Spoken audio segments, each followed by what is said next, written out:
kadang-kadang orang itu lebih mudah untuk menghujat ketika kita melakukan sedikit kesalahan. Iya. Gitu. Kalau salah dikit dihujat, kalau misalkan benar dibiarin.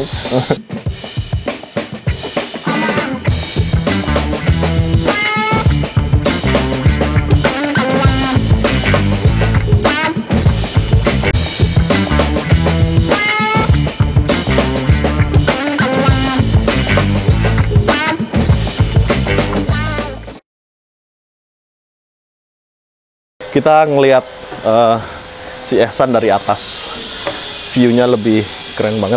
Aduh, nih di tempatku nongkrongnya depannya kandang burung unta. Ini juga sama kalau saya burung unta. Iya, di sini nontonnya kayak gini loh. Harimau. Kandangnya kandang harimau. Wow. Dan Kang, sedikit lagi Kang. Kang Alsat mulai suka hewan kayak gini tuh dari kecil apa dari kapan sih Kang? Dari kecil emang dulu orang tua udah melihara binatang, cuman nggak harimau ya, maksudnya kayak masih burung elang, musang, gitu-gitulah, burung kutilang. Jadi emang dari kecil orang tua udah ini ya, udah suka ini terus akhirnya. Jadi aku udah dari kecil otomatis sudah suka kan. Iya, jadi karena dari kecil juga ngerawat. Memang buah jatuh nggak jauh dari pohonnya. Iya, benar. Jadi ya. Oke, Kang, aku mau nanya satu lagi, Kang. Iya. Aku sebenarnya penasaranku itu di bengal sih, ya kan? Kan karena kucing ya. Aku kalau ngeliat kucing kampung atau kucing biasa itu kan kadang-kadang ada ekornya bengkok. Terus kalau bengal itu hampir pasti lurus, Kang. Iya. Terus aku ngeliat ini juga nih, harimau, kucing hutan atau semua kucing-kucing raksasa itu lurus. Kenapa dia bisa lurus ya, Kang? Kenapa nggak bengkok-bengkok kayak kucing kampung gitu? Sebenarnya kalau lurus itu mereka lebih ngebantu buat ngesimbangin badannya kalau lagi berburu, misalnya lagi ngejar mangsa, untuk belok tiba-tiba belok tajam gitu. Bahkan kalau manjat tutul untuk manjat pohon untuk membantu juga untuk nyimbangin gitu. Kalau misalkan udah kucing domestik udah spiral gitu karena berevolusi kayaknya. Mereka berevolusi dan nggak butuh karena mereka nggak berburu kan. Iya. Jadi mereka revolusi jadi spiral gitu atau nggak ngelengkung. Iya. Wah, teman-teman ya, ini buat teman-teman yang penasaran nih kenapa harimau atau mungkin kucing-kucing raksasa ekornya panjang dan kucing-kucing kampung atau domestik itu kadang-kadang ekornya buntung malah ya. Ada yang buntung juga. Ternyata ya tadi tuh ekor itu seperti antena juga, Kang ya. Penyeimbang. Penyeimbang juga ya. Penyeimbang antena. Terus ya tadi tuh kalau berburu ternyata memang butuh keseimbangan dan ekor itu sangat berperan penting menyeimbangkan. Dan apa ya? Kalau orang mungkin pakai tangan juga bisa kan? Iya kan kalau kita nyemain kan gini nih, ya kan? Oh mungkin kayak gitu juga. Itu ekor. Wow. Kalau di burung unta kepala, Kang. Kepala ya, kalau unggas kepala biasanya kan. Kepala, keseimbangannya di kepala. Iya, badannya bisa stabil. Kalau aku kadang-kadang ketawa, Kang, kalau ngelihat burung unta itu. Jadi kalau lari itu kepalanya ketinggalan tuh. Iya, ketinggalan di belakang itu kan. Itu lucu. Dan itu juga ternyata buat keseimbangan juga sih. Keseimbangan ya kan. Jadi kalau kepalanya yang ditutupin dia udah bingung dia. Iya, bingung nggak bisa ngapain. Iya, nabrak-nabrak pasti. Iya. Oh, itu baru aku tahu dan keren banget nih. Daging semua nih sama Alsat. Biasa ngasih makan daging sama Ehsan, kita sekarang dikasih makan daging. Daging juga. Daging. Wow. Kang, tantangannya apa sih, Kang? Melihara Ehsan dan kawan-kawan kayak gini. Tantangannya kalau satwa liar buas gini resiko pertama. Iya. Resiko buat kita sama buat binatangnya. Dua-duanya beresiko kan? Beresiko ya. Karena ketika amit-amit ada celaka, pasti mereka juga korban. Contohnya nih amit-amit ya, kayak yang udah terjadi di luar negeri, kalau mereka kabur, mereka ditembak gitu kan. Orang kena cakar, kena serang, mereka juga jadi korban. Berpotensi mereka untuk ditaklukkan kan, harus dilumpuhkan kayak gitu, dilumpuhkan gitu kan. Terus juga tanggung jawab sih, karena negara udah ngasih izin ke saya buat nangkarin harimau kayak gini kan, binatang yang disorot dunia dan juga dikit populasinya. Jadi kalau ada amit-amit ada kematian itu sangat terpukul ya kan. Tapi kalau misalkan beranak kayak sekarang juga sebuah prestasi gitu. Jadi susah banget untuk jaga mereka biar tetap sehat dan bisa reproduksi. Iya. Jadi kita memang harus apresiasi teman-teman yang memang mau untuk mengkonservasi atau mau melihara hewan-hewan yang dalam tanda kutip terancam punah, kan. Iya, benar. Jadi nggak semua orang, dan kadang-kadang orang itu lebih mudah untuk menghujat ketika kita melakukan sedikit kesalahan. Iya. Kalau salah dikit dihujat, kalau misalkan benar dibiarin. Jadi, nah Kang, aku tadi jenengan tadi bilang dapat izin dari negara. Ini kan dari India, Kang. Ya, Kenapa harus dapat izin dari negara? karena dia masuk CITES. Oh, masuk situs Masuk itu CITES ya. terus juga kan hewan buas. Hewan Jadi buas. BKSDA harus tahu keberadaannya. Oke. Terus juga harus dinilai kandangnya layak atau enggak. Takutnya kan Oke. kalau nggak layak kabur gitu kan. Iya, iya, iya, iya. Tuh, jadi Oke. lebih ke sana sih, walaupun nggak dilindungi tapi mereka harus ada izin karena CITES dan juga iya. bahayanya itu. Bahayanya. Keberadaan predator besar gitu. Oke. Berarti kalau udah terbukti nih Kang ya, Kang Alsat kan udah berkali-kali nih, walaupun sebelumnya belum berhasil ya. Iya betul. Artinya sebenarnya sudah mampu dan berhasil untuk menangkarkan harimau Benggala. Alhamdulillah ya. Nggak pengen nyoba yang harimau Sumatera, Kang? Sumatera. Itu pengen banget sebenarnya, tapi karena izinnya sulit, itu kan izinnya Pak RI 1 Jokowi RI 1, kan. heeh. Jadi kita lebih nunggu kalau misalkan mereka emang pengen ngasih kesempatan aja. Tapi kalau kita ngajuin kayaknya susah banget deh. Oke. Tapi kita nunjukin aja prestasinya kayak gini loh, penangkarannya berhasil. Siapa tahu kalau negara mau dibantu sama kita untuk menangkarnya harimau Sumateranya gitu loh. Oke, Karena kan oke. semua biaya kan ditanggung menangkar kan, bukan sama negara. Iya. Jadi kan mereka cuma ngasih Izin. kepercayaan sama izin ya aja, gitu. izin doang. Sisanya kita yang Sisanya, si tinggal penangkar. laporan gitu. Iya, iya. Jadi memang untuk menjadi penangkar satwa-satwa dilindungi atau satwa-satwa langka itu memang bukan hanya kepingin doang modalnya kan Iya, ya. nggak bisa. Dia harus punya kemampuan finansial, harus punya kemampuan Ilmu juga, ilmu juga, pengalaman pengetahuan. juga, terus Tim yang lahan kuat. juga, tim dan sebagainya. Jadi Banyak susah. susah banget. Jadi memang kita harus mengapresiasi, harus ya kita support. Jadi kalau buat teman-teman yang dikit-dikit menghujat, coba deh. Nah, coba. Soalnya nggak ngerasain mereka. nggak ngerasain, jadi gampang banget. Oh berarti anu Kang ya, kalau kita mau melihara harimau Sumatera itu kan sama statusnya sama kayak ini ya, Orangutan, cendrawasih, benar. orangutan dan Iya, sebagainya. Jadi hanya boleh dapat izin dari Pak Jokowi atau Betul, RI 1 ya. betul. Mudah-mudahan Pak Jokowi nonton nih. Semoga nih Pak, ayo Pak, lebih Pak, ya Pak. Karena ini udah ini ya, teman-teman seperti Kang Alsat ini juga sebenarnya dari hewan lain tuh banyak. Jadi ada yang ahli dalam melihara hewan mungkin unggas, dan sebagainya. reptil lah, reptil banyak banget, cuman mereka nggak dapat kesempatan atau kepercayaan dari negara. Mereka sebenarnya mau, kita tuh semua pengen banget Kang ya, melestarikan hewan-hewan dilindungi, terus kita berandil untuk bisa menyelamatkan biar dia tidak punah. Kita tuh seneng banget, kepengen banget, dan apalagi kalau kita punya pengalaman, punya Iya, ilmu dan punya nyuwun sewu finansial yang cukup kuat atau mampulah kemampuan untuk memelihara, kita tuh pengen banget. Cuman kan kita kadang-kadang ya pemerintah belum percaya Kang ya. Iya susah, emang disaring banget gitu, kayak Iya. gitu. Tapi ya mudah-mudahan ini sih pemerintah bisa ngelihat bahwa potensi-potensi kita itu juga punya, pecinta-pecinta satwa itu juga sebenarnya mampu, cuman nggak dapat kesempatan aja. Iya. Nah, Susah. terus Kang, aku mau nanya, bener nggak sih harimau Jawa itu udah punah atau sebenarnya masih ada? Kalau harimau Jawa udah dinyatakan punah. Ya.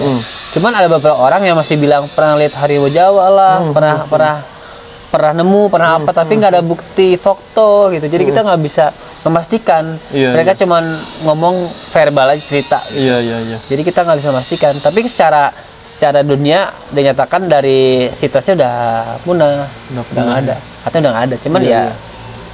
Ya, Oh, soalnya aku juga sering dengar kayak Nggak gitu tahu sih ya. Kang. Makanya mungkin jenengan lebih ke ini ya, karena concern di harimau mungkin lebih mengerti itu. Aku sering Iya. banget tuh dengar, oh sempat ada warga lihat, iya, tapi kalau ada butuh foto aja, Iya. itu beda, mengubah segalanya itu. Iya, iya, iya. Tapi juga ada di Merapi tuh Kang ya. Di Merapi itu ketika Merapi jeblok itu apa ya? Meledak meletus. Meletus lah. Jeblok. Jeblok meletus itu ada beberapa kasus harimau itu turun kan? Turun semua ya? Turun, dan ya sekali lagi itu hanya katanya, ya kan? Iya kan nggak ada foto. Nggak ada Harusnya foto. kalau foto kita ada bukti Heeh. yang kuat dokumennya gitu. Iya. Dan kasus juga beberapa misalnya pas lagi meletus, terus mungkin ada sapi dimakan, katanya dimakan harimau Jawa atau apa sebagainya. Nah itu juga sampai sekarang masih belum Iya, ketahuan. juga karena sih. bisa juga itu macan tutul Jawa. Macan betul. bisa Kalau juga. macan tutul masih ada Kang ya? Masih ada. Masih ada. Macan dahan juga. Macan dahan di akar. Kalimantan. Oh, Kalimantan. Di Kalau kita di akar? Jawa macan tutul aja. Oh, di Jawa itu macan tutul tutul, aja, sama itu. harimau Jawa ya. Iya. Dan harimau Jawa juga masih dipertanyakan, tapi kalau secara status dia udah punah. Iya, satu sudah punah. Cuman ya. Sama Bali juga ya Kang ya? Bali. Udah punah. Bali, Bedanya apa iya. sih Kang? Aku juga belum pernah lihat langsungnya, cuman kalau di foto yang paling kecil itu harimau Bali. Paling kecil Bali. Ya, karena kan emang Bali pulaunya kecil, jadi kan ngikutin Oh, jadi ngikutin karena mungkin makanannya juga nggak terlalu banyak ya. Iya. Terus juga luasnya nggak begitu gede. Katanya orangnya lebih pekat, orangnya lebih tua, terus juga stripnya lebih tebel kayak gitu. Kalau Benggala kan stripnya lebih si garisnya lebih renggang. Kalau mereka lebih pekat katanya gitu. Pekat dan lebih lorek-lorek gitu kan ya. Ya, foto-foto juga foto-foto zaman dulu masih belum begitu berwarna, jadi kita nggak bisa Iya. jelas lihatnya gitu foto-fotonya kan. Tapi secara physically atau secara corak sebenarnya bisa dibedakan ya kan ya. Bisa. Dari Bali, Jawa, Sumatera, semuanya bisa. Benggala sebenarnya bisa dilihat ya. Apalagi kalau fotonya udah berwarna lebih enak. Wow. Dan posturnya paling besar yang mana, Kang? Paling besar di dunia Siberia. Liberia. Siberia. Harimau Siberia. Dekat itu Siberia itu dekat Rusia. Oh, Siberia. Dekat dia lebih ke deket daerah dingin salju sih. Iya. Siberia paling gede. Paling kecil sekarang itu Sumatera. Yang masih hidup ya? Yang masih ada. Keren banget. Dan ini kucing kasta tertinggi. Iya, bosnya kucing. Kasta tertinggi. Wow. Masih Kang, kucing. pernah nggak sih kepikiran nyun sewu ya, nyesel udah terlanjur gini gimana? Pernah nggak sih kepikiran kayak gitu, Kang? Nyesel kurang gede malah. Kalau nyemplung malah saya udah seneng banget alhamdulillah bisa fokus dunia satwa gitu ya. Nyeselnya nggak kagok meni sekalian gitu gede sekalian kita bikin zoo atau apa. Dulu kan masih mau bikin zoo takutnya gagal, takutnya apa. Jadi kita skala kecil dulu gitu kan di rumah. Tahunnya alhamdulillah berhasil, udah kagok mending sekaligus besar gitu. Iya. Nyeselnya kenapa nggak sekaligus besar aja gitu. Oh, malah nyeselnya kenapa nggak sekalian besar? Karena tanggung, Kang ya. Tanggung ya kagok kalau kayak gini. Pikirannya sama. Iya, pikirnya Pusing-pusingnya sama. Iya, biaya juga nggak begitu jauh bedanya pasti. Iya. Wow. Tapi mudah-mudahan zoo Kang Alsat bisa segera terrealisasi ya. Amin. Dan akan terfokus di kucing-kucing raksasa ya, Kang. Iya, mungkin aku lebih banyak koleksi kucing besar dan kita akan melihat kucing-kucing besar seluruh dunia di Bandung. Amin. Keren banget tuh. Mantap. Kayaknya saya harus sering-sering datang. Iya, betul. Oke. Kang, ini kan banyak sekali nih kasus-kasus buat teman-teman di Sumatera, Kang ya. Jadi banyak sekali minimnya pengetahuan atau pemahaman tentang menghadapi satwa liar, khususnya harimau Sumatera di Sumatera, Kang. Jadi kasusnya itu kalau kita ngeliat di berita tuh warga membunuh harimau yang masuk perkampungan dan lain sebagainya, atau bahkan mungkin warga diserang harimau di hutan dan sebagainya. Nah, buat Kang Alsat yang jauh lebih memahami nih karakter harimau dan mungkin sudah berinteraksi bahkan mungkin memahami karakter dengan sepenuh hati, tips buat teman-teman di Sumatera kalau ketemu harimau di jalan atau di mana gimana, Kang? Iya. Sebenarnya orang membunuh harimau ada dua faktor. Pertama emang pemburu pengen membunuh harimau. Oh, udah niat ya? Udah niat. Atau enggak biasanya ada yang mau ngejarat babi tapi targetnya malah kena harimau gitu. Tujuannya ngejarat babi tapi korbannya harimau. Atau ada yang dendam karena ada yang korban manusia dibunuh sama harimau. Sehingga dia dendam ingin ngebunuh harimaunya gitu. Kalau misalnya di Sumatera sebenarnya aku udah pernah ngobrol sama orang Bekasi ya. Jadi sana tuh udah ada papan hati-hati area harimau, terus hati-hati ini jalur harimau. Terus juga udah dikasih tahu kalau misalkan lewat maghrib jangan keluar, jangan ke kebun ini atau hutan ini karena harimau lagi aktif-aktifnya. Iya. Sebenarnya kasih tahu, cuman namanya satwa liar kan nggak bisa prediksi ya. Iya. Kalau teori yang pernah diajarin sama orang-orang itu, harimau itu ngejar ketika kita hari. Jadi selama kita belum ketahuan posisi sama harimau, kita mending standstill diem. Beku gitu. Jadi harimau itu nggak tahu ada kita. Dan pada dasarnya harimau itu takut sama orang. Pada dasarnya ya, menghindar. Tapi kalau udah kepepet karena lapar bisa menjadi menyerang. Atau emang harimaunya udah berani sama orang dan ngerasain daging orang, dia pasti berani sama orang gitu. Biasanya kalau harimau yang udah ngebunuh orang, ngincar orang terus, bekas dia pasti rescue evakuasi buat taruh di rehabilitasi atau di kebun binatang. Dia nggak ada korban lagi manusia gitu. Sebenarnya udah jelas sih. Udah jelas ya penanganan. Cuman kan mungkin penyebaran informasinya belum merata ya. Jadi belum merata dan mungkin juga pemahamannya juga berbeda-beda. Dan juga pas di lapang mungkin kan disuruhnya diem, orang namanya panik teriak kan kita nggak tahu ya. Iya. Aku juga belum pernah kan ketemu, jadi nggak bisa terlalu ngasih tahu karena kita juga belum pernah praktek. Cuman teorinya kayak gitu. Cuman kalau udah di lapangan kan orang bisa panik takut ya, lah. Apalagi ibu-ibu. Nah, apalagi ibu-ibu korban dikejar harimau. Iya. Oke teman-teman gitu. Jadi sebenarnya kasus-kasus di Sumatera itu pemerintah sudah memberikan aturan yang jelas Sudah ya kan ada, ya. sudah ada Cuman sih. memang kita nggak bisa mengendalikan di lapangan karena Iya, betul. segala sesuatunya tuh kalau kita tulis tuh gampang, tapi kalau di lapangan tetap Susah. Beda, banyak paniknya. beda, iya benar. Iyalah orang panik ketemu harimau. Iya. Yang sering menghinggap atau sering nyerang itu penyakit apa aja sih Kang? Biasanya bisa ada flu, bisa ada panle, dan juga FIP. Pokoknya penyakit dari kucing. Jadi di sini tuh nggak boleh ada kucing domestik atau apalagi kucing liar yang masuk, karena bisa menjadi carrier pembawa penyakitnya ke harimau. Harimau. Kalau harimau kan biasanya di hutan, dia bersih, Iya. nggak ada virus, Iya, jadi iya. imunnya jelek. Sedangkan kalau kucing kota ya bisa jalan-jalan itu kan kuat imunnya.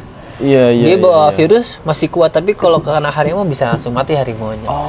Termasuk lalat juga sebagai hama, karena misalkan lalat nih hinggap di kotoran kucing kampung di mana gitu ya. Iya. Terus tiba-tiba terbang ke sini hinggap ke makanannya, ke badannya, Iya, terus iya, dijilat iya, sama iya. harimaunya, itu bisa Iya, kena virus juga atau penyakit. Jadi kalau udah ada satwa liar kayak harimau gini steril, nggak ada boleh binatang domestik. Oh, jadi melihara kucing nggak boleh karena penyakitnya sama kan ya? Kalau harimau udah nggak ada kucing domestik udah nggak boleh deh. Nggak boleh. Takutnya Wow. kena.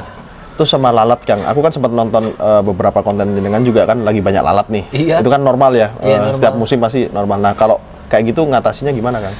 Kemarin coba disemprot pakai sirih tapi nggak mempan. Jadinya kita basmi lalatnya pakai yang lampu nyetrum itu yang warna biru. Oke, Yang itu dan juga dibantu sama ada lem lalat yang sedotan warna merah tahu nggak Iya, sih? iya, Kayak tahu, gitu tahu, paling tahu, itu tahu. doang. Oh. Habis kalau ke harimau langsung secara langsung kita nggak bisa untuk Iya, iya, antisipasinya nggak ada sih. Iya. Dan di alamnya pun mereka banyak lalat kan. Iya, Cuma iya. kalau di alamnya mereka mati gara-gara lalat gak ada yang disalahin. Kalau sini mati gara-gara lalat kita disalahin gitu kan. Iya. Jadi nggak sama. Tapi ya masih berjuang untuk menghindari hama kayak lalat tuh susah banget sih. Iya, paling susah sih karena kita misalnya kita steril nih. Steril. Tetangga nggak steril. Iya, misalnya ini kan tetangga. Dari paling karena- kalau dia masuk ke ruangannya itu alat nggak masuk, biasanya nggak Iya. ikut. Jadi paling sering-sering dalam dulu kalau banyak alat gitu. Iya. Oh, jadi kalau ketika pas lagi banyak hama lalat, Banyak dia yang jarang keluar ya? Iya, Jarang keluar. Oke. Lihat situasi kondisi dulu gitu. Karena memang lalat ini juga apa ya hama dari semua pembawa ini penyakit sih, banget. pembawa penyakit. Ke orang juga kan bisa disentri, kan Iya. bisa banyak penyakitnya. Iya. Karena kalau di hewan, Susah. kalau di tempat kan unggas nih Kang banyak. Iya. Nah, itu juga lalat juga PR banget tuh. Iya, hama semua udah bikin penyakitnya kalau Bener-bener.